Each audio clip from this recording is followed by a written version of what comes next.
എവിടേക്കാ പുറപ്പാട്? ആ കുന്നിന്റെ അപ്പുറത്തെ താഴ്വരയിലേക്കാ. എന്തിനാ? അത് സർക്കാരിൽ നിന്ന് ഞങ്ങൾക്ക് അനുവദിച്ച് കിട്ടിയ സ്ഥല. സർക്കാരിൽ നിന്ന് എഴുതി കിട്ടിയ കാൽപ്പായ കടലാസിന്റെ അവകാശം കണിയാങ്കുന്നിന്റെ ചിരിവ് സ്വന്തമാക്കാൻ. അതേന്ന് കൂട്ടിക്കോളി. അതിനിപ്പോ നിങ്ങൾക്കെന്തേ? ഒന്നുമില്ല, അത് നടക്കില്ലെന്ന് മാത്രം. എന്താ? ആ ചെരിവ് സ്വന്തമാകാനും പോകുന്നില്ല, നിങ്ങൾ അവിടെ കാലുകുത്താനും പോകുന്നില്ല. അത് തീരുമാനിക്കാൻ നിങ്ങളാരാ? ഇവിടുത്തെ തഹസീൽദാരോ? ചുമ്മാ കാടിളക്കി വരട്ടാ നീക്കേണ്ടത്. പോടാ കൊച്ചനെ. എടോ മൂപ്പിലേ, ആ കാണുന്ന കുന്നിൻ ചെരിവ് മുഴുവൻ എന്റെ അപ്പൻ അന്ത്രയോസ് മുതലാളിയുടെ വരുതിയില്ല. വരുതിയില്ലോ? സർക്കാരിന്റെ പുറമ്പോക്ക് സ്ഥലം എങ്ങനെയാ തന്റെ അപ്പന്റെ വരുതിയിലാവുന്നത്? സർക്കാർ തന്നെ അങ്ങേരുടെ വരുതിയില്ല, പിന്നെയല്ലേ ഇച്ചിരോളം പോകുന്ന പുറമ്പോക്ക്. അങ്ങേര് ആരാണെന്നാ നിങ്ങളുടെ വിചാരം?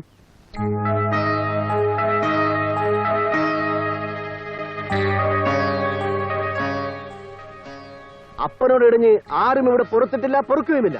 ആയുസത്താണ്ട് ചാവുണ്ടെങ്കിൽ പറയുന്നത് കേട്ടുള്ളൂ. അപ്പനെ ചെന്ന് മുഖം കാണി. ദുരിതങ്ങൾ കേട്ടാൽ അദ്ദേഹത്തിന് മനസ്സലിയും. കിടന്നുകൂടാനുള്ള മണ്ണ് അദ്ദേഹം വേറെ തരും. ആ കുന്നിൻ ചെരുവ് പോലെ തരിശുഭൂമിയല്ല, നല്ല ഒന്നാന്തരം മണ്ണ്. അപ്പൊ ആ കുന്നിൻ ചെരുവോ? മലയാളത്തിലല്ലേ പറഞ്ഞത്, അങ്ങോട്ട് കണ്ണു വെക്കണ്ട. അത് നിങ്ങൾക്ക് കിട്ടാനും പോകുന്നില്ല. അത് അപ്പന് വേറെ താല്പര്യമുള്ള സ്ഥലമാണ്. തന്റെ അപ്പനോട് ചെന്ന് പറഞ്ഞേക്ക് ആ സ്ഥലത്തിന്റെ ശരിയായ അവകാശികൾ വന്നിട്ടുണ്ടെന്ന്. കളിക്കുന്നത് ആരോടാണെന്ന് സൂക്ഷിച്ചു വേണം. ഏത് പൊന്നു തമ്പുരാനായാലും ഞങ്ങൾക്ക് ഒരുപോലെയാണ്. നിങ്ങൾ ഇതിന് അനുഭവിക്കും. ഓ, ഒരുപാട് അനുഭവിച്ചതാ എന്റെ സാറേ. ഇനിയും തയ്യാറുവാ, അതിനുള്ള എല്ലുറപ്പുണ്ട്. നമുക്കെന്തിനാ വെറുതെ വഴക്കും ബഹളവും വക്കാണവും? ആ കുന്നിൻ ചെരുവിന് പകരം വേറെ നല്ല ഒന്നാന്തരം മണ്ണ് നിങ്ങൾക്ക് തരും. അത് മാത്രമല്ല, വേറെ എന്തൊക്കെ വേണോ അതും. നമുക്കൊരു പരസ്പര ധാരണയിൽ വേണ്ട. ഇവിടെ ആർക്കും ഒരു പട്ടിയുടെ ഔദാര്യം ആവശ്യമില്ല. ഇയാൾക്ക് ഇതല്ലാതെ വേറെ വല്ലതും പറയാനുണ്ടോ? ഉണ്ടോ? എങ്കിൽ പോവാ.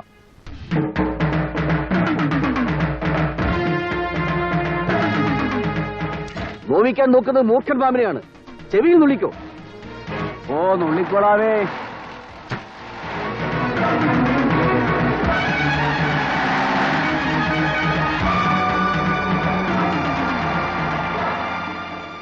അത്രയ്ക്കങ്ങ് നിസാരനാക്കണ്ട.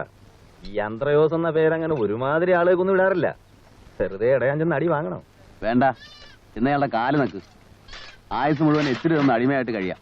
ഞാൻ വെറുതെ പറഞ്ഞതേ ഉള്ളൂ. അറിയണ്ട, ഒരുത്തന്റെ മുമ്പിലും കുനിയാതെ ഇവിടം വരെ എത്തിയില്ലേ? ഇനിയും അങ്ങനെ മതി.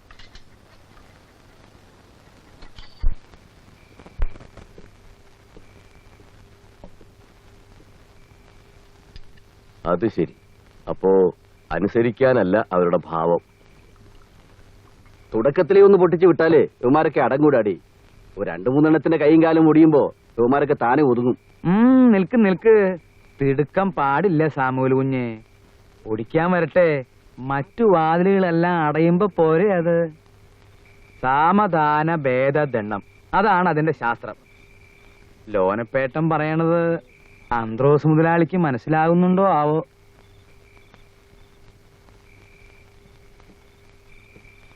പാതി മനസ്സിൽ വെച്ചുകൊണ്ട് പറഞ്ഞാൽ എങ്ങനെയാ മനസ്സിലാവുക? പറയാം.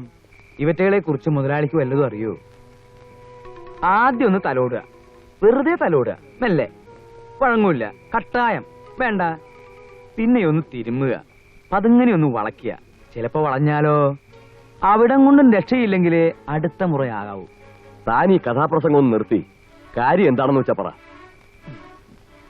പേമാരിയും ഉരുൾപൊട്ടലും ഉണ്ടായി ഇങ്ങോട്ട് പോരുന്നതിന് മുമ്പ് ഇവറ്റകൾ കഴിഞ്ഞിരുന്നത് എങ്ങനെയാ? തമ്മിത്തല്ലൊഴിഞ്ഞ് നേരെ ഉണ്ടായിരുന്നോ? വെടിവെപ്പ് വരെ ചെന്നെത്തി വഴക്കും വക്കാണോ? അതിന് ആ വാസന ഇപ്പോഴും അവരുടെ രക്തത്തിൽ കാണും. അതൊന്ന് പോഷിപ്പിച്ചെടുത്താ മതി, താനെ വളയും. ഒരു കൂട്ടര് ഇങ്ങനെ വേണമെന്ന് പറയാ, വേറൊരു കൂട്ടര് ഇങ്ങനെയല്ല അങ്ങനെയാണെന്ന് പറയാ. അവർക്കിപ്പോ ഒരാൾബലം ഉള്ളത് ആ ചട്ടമ്പിയ വിശ്വനാഥൻ. ഒന്നുകിൽ അവനെ വളച്ച് നമ്മുടെ കയ്യിലെടുക്കുക. കേട്ടിടത്തോളം അത് അത്ര എളുപ്പമല്ല. അതല്ലെങ്കിൽ പിന്നെയുള്ളവരെ വളച്ച് അവനെതിരുണ്ടാക്കുക. അതായാലും മതി. പാളയത്തിൽ പിളർപ്പുണ്ടായാൽ ഏത് കൊമ്പനാ ഇവിടെ മുട്ടുമടക്കാത്തത്? അന്ത്രയോസ് മുതലാളി ദേ സമാധാനായിട്ടിരിക്കും. ആദ്യം ഈ ലോനപ്പേട്ടൻ ഒരു കൈ നോക്കട്ടെ. അത് ഏറ്റില്ലെങ്കിൽ മതി സാമുവൽ കുഞ്ഞിന്റെ പടയിളക്കം. ശരി, താനും നോക്ക്, പക്ഷെ വെച്ച് താമസിപ്പിക്കരുത്. എന്നെ ആദ്യം ഒന്ന് വിശ്വസിക്കൂ എന്റെ അന്ത്രോസ് മുതലാളി. പട്ടയവും കൊണ്ട് അവര് വില്ലേജ് ഓഫീസിൽ ചെല്ലും. ചെന്നതുപോലെ തിരിച്ചങ്ങ് പോയിക്കോളും. ഓഫീസർ നമ്മുടെ ആളാ. ആണ്, അല്ലെന്നല്ല. എന്നാലും ശരിയാ. മുൻകൂറായി ഒരു തടയിട്ട് വെക്കുന്നത് എപ്പോഴും നല്ലതാ. ലോനപ്പേട്ടൻ തന്നെ അയാളോടൊന്ന് പറഞ്ഞു വെച്ചേക്ക്. ഏറ്റു. ഈ ലോനപ്പേട്ടൻ അത് ഏറ്റു. സർക്കാർ ഞങ്ങൾക്ക് പതിച്ചു തന്ന സ്ഥലത്ത് അന്ത്രയോസ് മുതലാളിക്ക് എന്ത് കാര്യം? നോക്കൂ മിസ്റ്റർ, വർഷങ്ങളായി ആ ഭൂമി തന്റെ കൈവശത്തിലാണെന്നാണ് അയാൾ ക്ലെയിം ചെയ്യുന്നത്. അറിയാം. കൊല്ലങ്ങളായി സർക്കാരിനെ വെട്ടിച്ച് അയാൾ അവിടെ കഞ്ചാവ് കൃഷി ചെയ്യാണെന്ന് ഞങ്ങൾക്കറിയാം. നോ, അതിവിടുത്തെ റെക്കോർഡിലില്ല. എങ്കിലേ ആ റെക്കോർഡിൽ ഭൂമി ഞങ്ങൾക്ക് പതിച്ചു തന്നു ഉണ്ടല്ലോ. അത് മതി. ആ ഭൂമി ഞങ്ങൾക്ക് കിട്ടണം. അത് കൈവശപ്പെടുത്തി തരേണ്ടത് സർക്കാരിന്റെ ആളെന്ന നിലയ്ക്ക് സാറിന്റെ ചുമതലയാണ്. നിങ്ങൾ പറയുന്നത് ശരിയാണ്, പക്ഷേ അതല്ല ഇവിടുത്തെ പ്രോബ്ലം. ആ ഭൂമിയുടെ മേൽ അന്ത്രയോസ് മുതലാളി ഒരു കൗണ്ടർ ക്ലെയിം ഉന്നയിക്കുമ്പോൾ അത് എന്താണ് എന്ന് അന്വേഷിക്കാനുള്ള ബാധ്യത എനിക്കില്ലേ? വെറി ചെയ്യണ്ട, നമുക്ക് ഒരുമിച്ച് പോയി മുതലാളിയെ കാണാം. എന്തിന്? അയാളുടെ ക്ലെയിം എന്താണെന്ന് അറിയാം. കാര്യങ്ങൾ സൗഹൃദമായി ഡിസ്കസ് ചെയ്യാം. ഇരു കൂട്ടർക്കും എതിർപ്പില്ലാത്ത രീതിയിൽ ഒരു തീരുമാനമെടുക്കാം. എന്തു പറയുന്നു? ഒരു തീരുമാനമെടുക്കുമ്പോൾ അതിന് ടെക്നിക്കൽ ഒബ്ജക്ഷൻസ് ഉണ്ടാവരുതല്ലോ. വരാം. എവിടെ വേണേലും വരാം, ആരെ വേണേലും കാണാം. പക്ഷേ ഒരു വിട്ടുവീഴ്ചയും ഞങ്ങളുടെ ഭാഗത്തുനിന്നുണ്ടാവില്ല. എല്ലാം നമുക്ക് ശരിയാക്കാം. നിങ്ങൾ ധൈര്യമായിട്ട് എന്റെ കൂടെ വരൂ. സർക്കാരിൽ നിന്നും പതിച്ചു തന്ന സ്ഥലത്ത് തന്നെ കുടിയേറി കൂടണമെന്ന് നിങ്ങൾക്ക് എന്താ ഇത്ര വാശി? സർക്കാർ ഇതല്ല ഇനി വേറൊരു സ്ഥലമാണ് പതിച്ചു തന്നിരുന്നെങ്കിലോ അവിടെയല്ലേ നിങ്ങൾ കയറി പാർക്കൂ? എവിടെ താമസിക്കണമെന്ന് തീരുമാനിച്ചത് സർക്കാരാണ്. അതങ്ങ് നടപ്പിലാക്കിയാൽ മതി. കണിയാൻ കുന്നിന്റെ താഴ്വരയേക്കാൾ വളക്കൂറുള്ള മണ്ണ് എന്റെ കൈവശമുണ്ട്. നിങ്ങൾ ഞാൻ അവിടെ താമസിപ്പിച്ചാലോ? എങ്ങനെ? ദാനാധാരം എഴുതിയിട്ടോ അതോ വിലത്തീറായിട്ടോ? അല്ലല്ലോ, കുടികിടപ്പ്, അടിമപ്പണിക്ക് ഒരു സൗജന്യം. അതിന് വേറെ ആളെ നോക്കിയാൽ മതി. മുതലാളി പറയുന്നതിലും കാര്യമുണ്ട്. അറിയാം. തനിക്ക് അതേ മനസ്സിലാവൂ. തനിക്ക് ഇവിടല്ലേ കൂടുതൽ കൂറ്. ഞങ്ങൾക്കിനി കൂടുതലായിട്ടൊന്നും നഷ്ടപ്പെടാനില്ല. മുകളിൽ ആകാശവും താഴെ ഭൂമിയുമാ. ആ മണ്ണ് ഞങ്ങൾക്കുള്ള. അത് തടയാൻ നോക്കണ്ട. നോക്കിയാൽ അതിന് കൂട്ടു നിന്നാൽ താൻ അനുഭവിക്കും. ഇത് കൂട്ടാ കൂടൂല.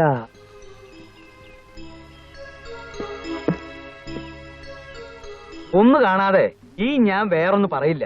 ഇല്ല, അതാണ് ലോനപ്പേട്ടൻ. നോക്ക്, ദേ ഇങ്ങോട്ട് നോക്ക്. ഇനിയിപ്പോ അന്ത്രോസ് മുതലാളിയോട് ഇറഞ്ഞ് നിങ്ങൾ ആ ചെരുവിലെത്തിയിരിക്കട്ടെ. കഞ്ചാവ് ചെടി വെട്ടിത്തെളിച്ച് മണ്ണ് അടിയോടെ ഇളക്കി വല്ലതും നട്ട് കിളിർപ്പിച്ചു വരുമ്പോഴേക്കും നിങ്ങളുടെ ഊപ്പാട് വരും. ദേ നിങ്ങൾ ഇങ്ങോട്ട് നോക്ക്, ഇങ്ങോട്ട് നോക്ക്. നിങ്ങളുടെ നേതാവ് ചമഞ്ഞു നടക്കുന്ന ഒരുത്തനുണ്ടല്ലോ, വിശ്വനാഥൻ. അവനെ വിളിച്ച് മുതലാളി എന്തെല്ലാം പറഞ്ഞെന്നറിയോ? നിങ്ങൾ ആരെങ്കിലും ആയിരുന്നെങ്കിൽ 100 വട്ടം സമ്മതിച്ചാണ്. ഞാൻ തന്നെ സത്യത്തിൽ അതിശയിച്ചു പോയി. ഇതിനു മുൻപെങ്ങും മുതലാളി ആരോടും ഇങ്ങനെ ദയ കാണിച്ച് ഞാൻ കണ്ടിട്ടില്ല. എന്തെല്ലാം കാര്യങ്ങളാ തരാന്ന് പറഞ്ഞത്. ഭൂമിക്ക് ഭൂമി, കാശിന് കാശ്, ജോലിക്ക് ജോലി, എന്തൊക്കെ വേണോ അതൊക്കെ. എന്നിട്ടാ മൊഷടൻ.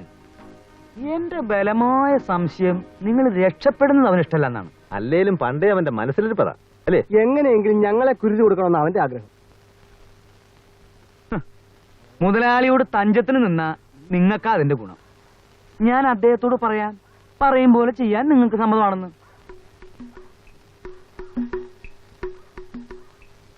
അവന്റെ കൂടെ പോണവർ ഒരു പോക്ക് പോട്ടെന്നേ. കുറച്ചു നാൾ കഴിയുമ്പോ അവര് നിങ്ങളെ കണ്ട് അസൂയപ്പെടുന്നത് ഞാൻ കാണിച്ചു തരാം. എന്ത് രസമായിരിക്കും നിങ്ങളുടെ ജീവിതം. അവന്മാരൊടുക്കം മുട്ടുമടക്കി നിങ്ങളുടെ അടുത്ത് വന്ന് കെഞ്ചും. അപ്പോതേ ഞാൻ ഒരു കാര്യം പറഞ്ഞേക്കാം, അടുപ്പിക്കരുത്. അതെനിക്ക് ഇഷ്ടല്ല. അടുപ്പിക്കോ? അവന്മാരുടെ നരയിക്കട്ടെ. പറഞ്ഞിളക്കുമ്പോ കൊള്ളാവുന്നവരെയൊക്കെ നമ്മുടെ കൂട്ടത്തിൽ കൂട്ടിപ്പോണം. ഈ വയസ്സായ പിശാചുക്കളുണ്ടല്ലോ, അത് അവന്റെ കൂടെ പൊക്കോട്ടെ. ഈ പേടും തിരിവൊക്കെ താടിയായിട്ടുള്ള കള്ളന്മാരില്ലേ? അതൊക്കെ ഞങ്ങൾ ഏറ്റു അല്ലേ?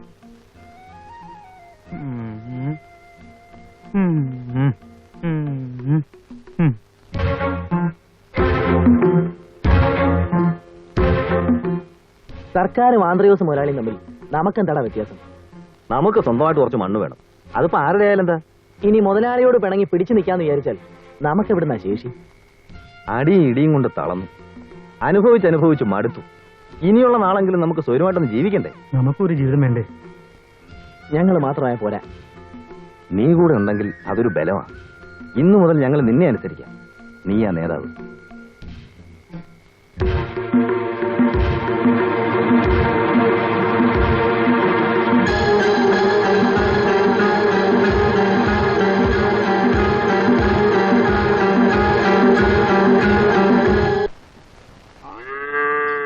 വെട്ടിപ്പിടിക്കാൻ പോകുന്നതിന് മുമ്പ് ഒരു കാര്യം അറിയണം. എന്താടാ? അന്ത്രയോസ് മുതലാളിയോട് എതിർത്ത് ആ ഭൂമി തന്നെ കൈവശപ്പെടുത്തണമെന്ന് എന്തിനാ ഇത്ര വാശി? വാശിയല്ല, ആ ഭൂമി നമ്മുടെതാ. അത് തന്നെ. ഓ, നമ്മുടെ ഭൂമി സ്വന്തം മണ്ണൊരിടത്ത് ഉപേക്ഷിച്ചിട്ടല്ലേ പോകുന്നത്. ഇനി എന്തോന്ന് അവകാശം നോക്കാൻ? കിട്ടുന്നിടത്ത് കയറിക്കൂടാൻ നോക്കണം. എന്തിനാ ദുർവാശി?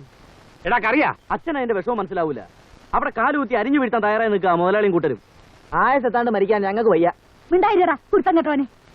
പിന്നെ നിങ്ങൾ എന്തിനാ ഭാവം? എന്ത് സഹായം വേണമെങ്കിലും ചെയ്തു തരാൻ മുതലാളി സമ്മതിച്ചിട്ടുണ്ട്. അടിച്ചും പിടിച്ചും മടുത്തു, ഇനി വയ്യ. ഞങ്ങൾ അങ്ങോട്ട് പോവാ. വാ. അരുത്, നമ്മൾ തമ്മിൽ തല്ലി പിരിഞ്ഞ നമ്മുടെ ബലം പോവും. ആ ബലം കുറച്ച് മതി. വരണമെന്നുള്ളവർക്ക് കൂടെ വരാം. നമ്മൾ ഒരുമിച്ച് ഇവിടം വരെ വന്നിട്ട് നിങ്ങൾ കൂട്ടം പിരിഞ്ഞു പോകരുത്. നമുക്ക് ഒരുമിച്ച് നിൽക്കാം. അരുത് മക്കളെ. ഞാൻ നിങ്ങളുടെ കാല് പിടിക്കാം, വേറിട്ട് പോകരുത്. വേറിട്ട് പോകുന്ന നിനക്ക് അത്ര ദണ്ണമാണെങ്കിൽ ഒരു കാര്യം ചെയ്യും. കണിയാങ്കുന്നിന്റെ കാര്യം അങ്ങ് മറക്ക. പിടിവാശി വിട്ടേച്ച് ബാക്കിയുള്ളവരെയും കൂട്ടി നീ ഞങ്ങളുടെ കൂട്ടത്തിൽ വാ. നമുക്ക് ഒരുമിച്ച് വാ മുതലാളിയുടെ അടുത്തേക്ക്.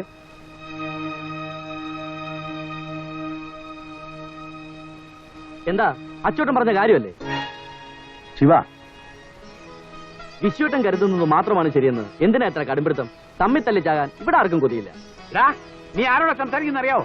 അറിയാം. ഏതായാലും കണിയാങ്കുന്നിലേക്ക് ഞാനില്ല. ഞങ്ങൾ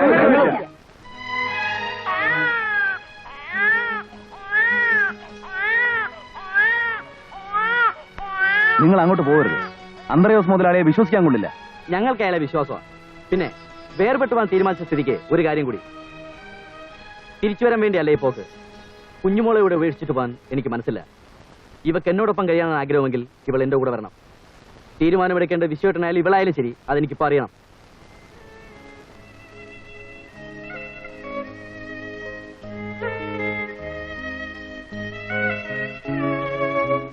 നീ വരുന്നില്ലയോ?